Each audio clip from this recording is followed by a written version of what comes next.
Que a graça e a paz do Senhor Jesus Cristo seja com todo este povão querido. Que Deus possa abençoar a sua vida grandemente. Meu abraço a você da África, um abraço a você da Europa, você de Portugal, receba aí o meu abraço. Eu quero mandar meu abraço a você dos Estados Unidos, você da Argentina, você do México. Que Deus abençoe grandemente você aí do Chile, você do Paraguai, você da Bolívia, você de todos os estados do Brasil. Receba meu abraço. Que Deus abençoe grandemente a sua vida pelo Espírito Santo, e de todas as regiões centrais do estado de São Paulo, interior paulista, você da capital.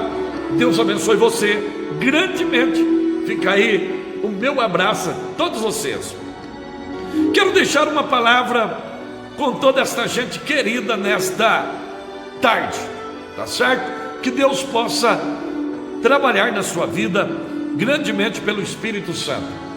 A Bíblia diz no livro de Efésios, capítulo de número 2, e o versículo de número 5, o 6 e o 7, diz assim: estando nós ainda mortos em nossas ofensas, nos vivificou juntamente com Cristo, pela graça sois salvos, e nos ressuscitou juntamente com Ele, e nos fez assentar em lugares celestiais em Cristo.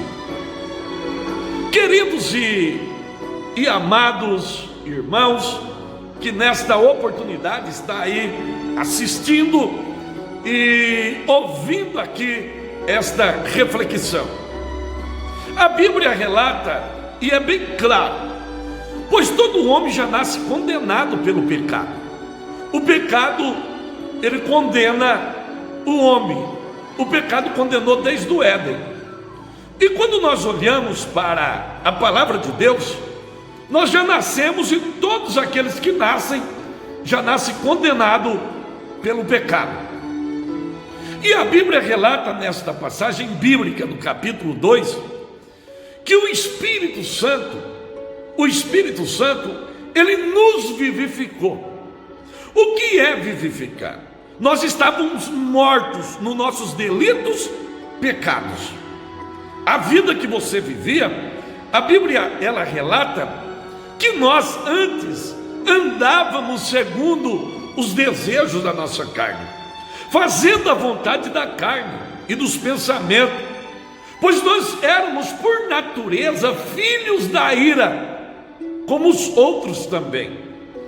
Isso Paulo relatou nesse capítulo de número 2 e o versículo 3. Mas a Bíblia relata que o Espírito Santo veio e nos vivificou. Quando o Espírito Santo ele vivifica alguém, a primeira coisa que acontece, os olhos espirituais eles se abrem. Você começa a enxergar que existe uma outra vida além daquilo.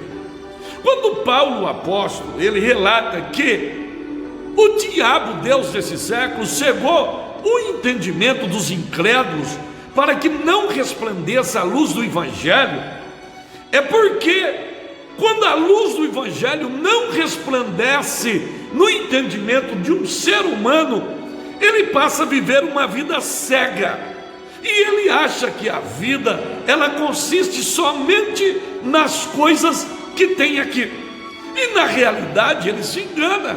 Por quê? Porque as coisas, ela não consiste somente nas coisas que há nesta vida. Pois quando o apóstolo, em 1 Coríntios, deve estar no capítulo 15, ele diz que se nós esperarmos em Cristo só nesta vida, somos mais miseráveis de todos os homens, sem dúvida, porque a nossa esperança não é nesta vida. Tem uma vida além daqui, que a qual é a vida que nós lutamos para que possamos entrar nela, como Jesus disse no livro de João. Agora preste atenção que quando a palavra de Deus ela refere aqui que nós estávamos mortos nas nossas ofensas, e o Espírito Santo nos vivificou junto com Cristo. Isso aqui trata-se de uma coisa tão interessante e importante, que quando o homem está morto pelo pecado, no pecado, ele está morto, ele não tem reação nenhuma. Quando o Espírito Santo chega e vivifica, é que nem aquele caso de Ezequiel, capítulo 37, o versículo 9: ó vento, vem sobre esses ossos e assopra sobre eles, para que eles possam viver. Venha e assopra sobre eles, para que eles possam viver. Vem dos quatro cantos. Interessante observarmos dentro das Escrituras Sagradas, dentro da Palavra de Deus, que o Espírito Santo, ele fez com que nós tivéssemos condições de sermos vivificados juntamente com Cristo. Ele diz: pela graça sois salvos.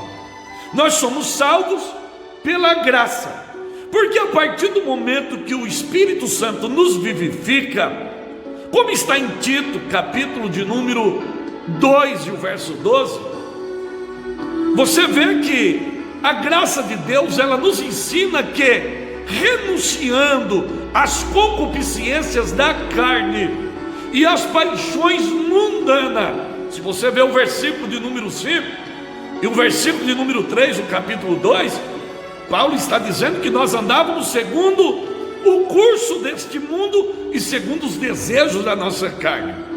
Mas aqui a graça, pela graça sois salvos, Paulo está citando em Tito 2 e 12, que a graça ensina que, renunciando às concupiscências da carne e às paixões mundanas, temos condições de viver em um século uma vida sóbria, uma vida justa e uma vida de piedade.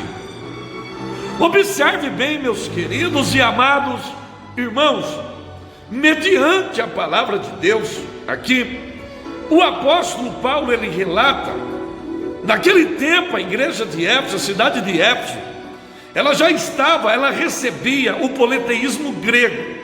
Na Grécia havia tantos deuses, e eles exportavam para a Ásia. Havia tantos deuses, que chegou até a altura de Paulo, quando entrou no Areópago, ele disse, encontrou um altar sobre um Deus desconhecido. Existe muita história sobre esse Deus desconhecido, mas o que eu quero dizer para você, que tinha tantos deuses, que não tinha como dar mais nome de tantos deuses que havia.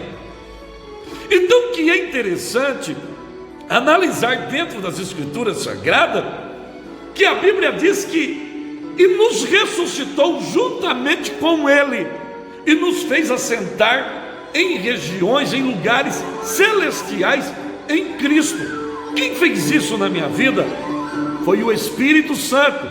Ele me fez eu assentar nas regiões celestes, e nós somos abençoados das bênçãos espirituais.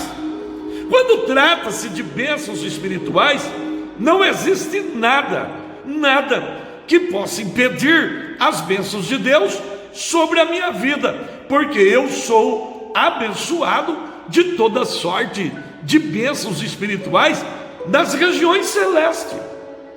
Essas bênçãos já estão na minha vida, entendeu? Já estão na minha vida. Quando Paulo diz aos Colossenses capítulo 3, se já ressuscitaste com Ele, buscai as coisas que são de cima, aonde Cristo está assentado à destra de Deus Pai.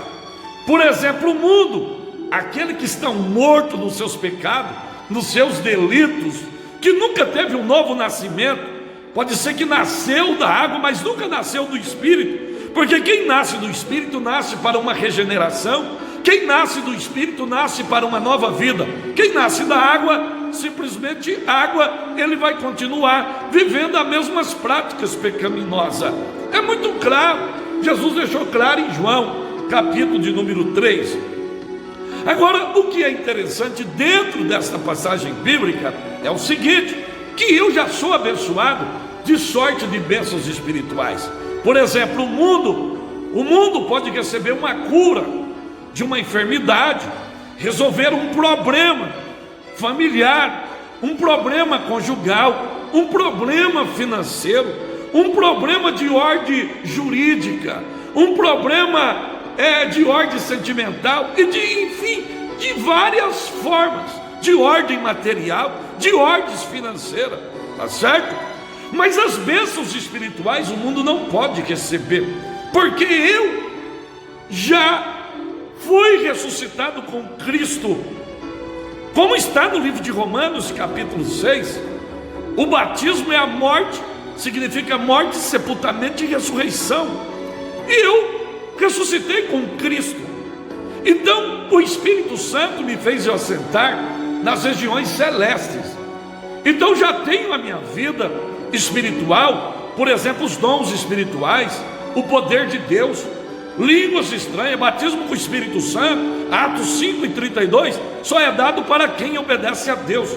Você vê qualquer pessoa que fala em línguas estranhas ou que quer utilizar os dons espirituais e ele não obedece a Deus, você pode descartar. Simplesmente ele está, como se diz, maquiando uma coisa que não é verdade. Agora, se eu já recebi todas as sortes de bênçãos espirituais, estou abençoado e assentado nas regiões celestes, então eu não preciso de nada, não preciso de superstições evangélicas, eu não preciso de espiritismo evangélico. Como assim, pastor? Eu não preciso pegar um texto ou uma mensagem que já está na Bíblia e passar para 10, 15 pessoas, que as pessoas vão receber uma bênção por aquela mensagem. Não, eu não preciso desse espiritismo ocultista que muitas pessoas usam, utilizando as passagens da Bíblia Sagrada. Eu não tenho necessidade disso, pois eu já sou abençoado em regiões celestiais. O Espírito Santo me colocou para mim receber essas bênçãos, pois isso praticamente segue uma regra do tempo antigo, que era chamado rabidomancia. Rabidomancia, que era uma prática que as pessoas usavam pela madeira para consultar, por exemplo, consultar sobre problemas que precisavam resolver na família, ou que precisava ser utilizado, entendeu? Em outras práticas, para conseguir encontrar alguma coisa que havia sido perdido. No livro de Osés, capítulo 4:12, relata sobre isso. Eu não preciso da hidromancia que faziam e que utilizavam por meio de águas. Não, isso era prática no velho tempo e foi usado muito no tempo da Idade Média.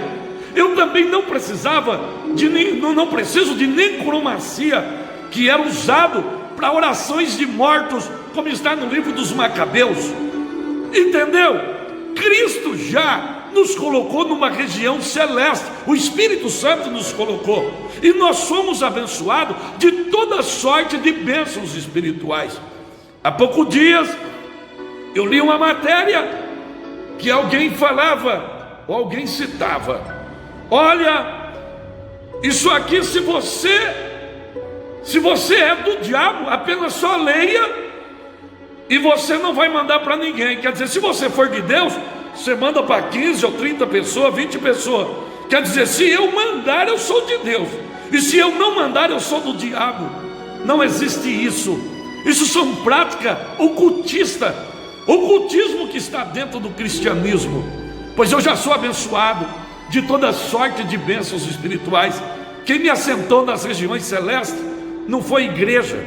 Quem me assentou nas regiões celestes não foi reverendo, não foi pastor, não foi quem me batizou, não foi quem me orientou na palavra. Quem fez eu me assentar nas regiões celestes e ser abençoado de todas as sortes de bênçãos espirituais foi o Espírito Santo. Paulo deixa bem claro aqui em Efésios capítulo 2. Meu amado, meu querido irmão, se você vive nessa prática, que você possa se libertar. Abandona isso, isso é ocultismo. Agora, se você quiser continuar, problema seu. Entendeu? O problema é seu. Agora, se você quiser se libertar, entra pela palavra. Jesus disse: erreis por não examinar as escrituras e por não conhecer o poder de Deus. Amém? Deus abençoe a todos em Cristo Jesus. Amém.